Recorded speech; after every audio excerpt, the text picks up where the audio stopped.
New tonight, investigators sharing photos of the two black boxes recovered after American Airlines plane and a Black Hawk helicopter crashed in Washington, D.C. last night. New video now shows that crash just outside Reagan National Airport, lighting up the night sky with a ball of fire. Crews confirming they've recovered at least 40 bodies from the crash site. Erica Brown has the latest.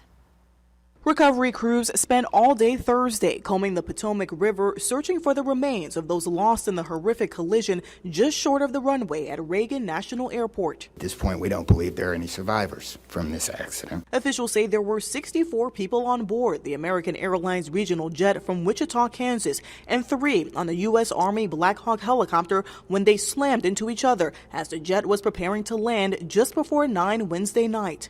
Crash. This is alert 3. Crash. The plane now sits upside down, broken into at least 3 pieces in waist-high water in the Potomac. CBS News has learned that just one air traffic control worker was managing the helicopters and planes, a job normally done by 2 people. The National Transportation Safety Board is leading the investigation. We look at the human, the machine, and the environment. That is standard in any part of our investigation. The NTSB says both black boxes from the plane have been recovered. They're being analyzed at an NTSB lab near the crash scene. At the time of the crash, both aircraft were flying at about 400 feet. Military helicopters are supposed to stay below 200 feet. We're still in a recovery mode, first and foremost, to get the perishable evidence and specifically the bodies out. Once we get a little bit closer into that, we'll be able to better understand the dynamics of what may have happened upon impact. Among those aboard American Airlines Flight 5342, a group of figure skaters, their parents, and coaches returning from a skate camp in Wichita. Recovery crews suspended their search at dusk. They'll be back in the water at dawn. Erica Brown, CBS News, Arlington, Virginia.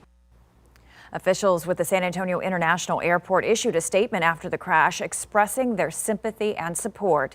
They said, quote, "Last night's tragic event near Reagan National Airport has affected the aviation industry. We are devastated and our hearts are heavy for the American Airlines passengers and crew, the military, their friends and family," end quote. We will, of course, continue following the latest updates on this deadly crash and the investigation into what happened. Stay with us on air on KENS5.com and the KENS5 app.